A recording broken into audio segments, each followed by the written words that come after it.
রোবোটিক্সের সহায়তায় দুটি ফুসফুসই প্রতিস্থাপন করা হয়েছে সফলভাবে। যুক্তরাষ্ট্রের NYU ল্যানগন হেলথের এই সফল অস্ত্রোপচার চিকিৎসা বিজ্ঞানে উন্মোচন করল নতুন দুয়ার। যুগান্তকারী অর্জনে পুরো বিশ্বে নতুন করে শুরু হয়েছে তোলপাড়। চিকিৎসকরা মনে করেন, ফুসফুস প্রতিস্থাপনে রোবোটিক্সের ব্যবহার রোগীদের স্বাস্থ্য ঝুঁকি কমানোর পাশাপাশি ট্রমা কমাতেও সাহায্য করবে।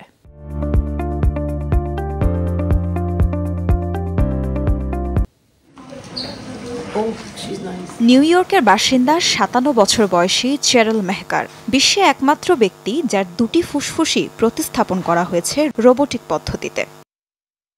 নার্সিংহোমে কাজের পাশাপাশি নিজস্ব কারাতে স্কুলও আছে চেরেলের। এছাড়া মোটরসাইকেলের প্রতি রয়েছে বিশেষ নেশা। কিন্তু তেজস্বী চেরেল মেহকারের জীবনে অন্ধকার নেমে আসে ফুসফুসের তীব্র প্রদাহজনিত রোগ COPD-তে আক্রান্ত হওয়ার পর। 2010 সালে COPD-তে আক্রান্ত হই। ইনহেলার নিলে মোটামুটি ভালোই থাকতাম, কিন্তু 2021 সালে করোনা আক্রান্ত হই। এরপর থেকে প্রতিদিনই আমার অবস্থা খারাপ হতে থাকে। আমি বুঝতে পারি আমি আর আগের মতো নিঃশ্বাস নিতে পারছি না। বিভিন্ন হাসপাতাল ঘুরে অবশেষে নিউ ইয়র্কের ল্যাঙ্গন হেলথের দ্বারস্থ হন চেরেল। তারা জানায় ফুসফুস প্রতিস্থাপনের জন্য উপযুক্ত তিনি। নাম রেজিস্ট্রেশনের 5 দিনের মাথাতেই আসে ফোন। তবে প্রচলিত পদ্ধতি নয়, বরং রোবটের সাহায্যে করা হবে ফুসফুস প্রতিস্থাপন। ভরকে গেলেও NYU ল্যাঙ্গন হেলথের চিকিৎসকদের ওপর ভরসা রাখেন চেরেল।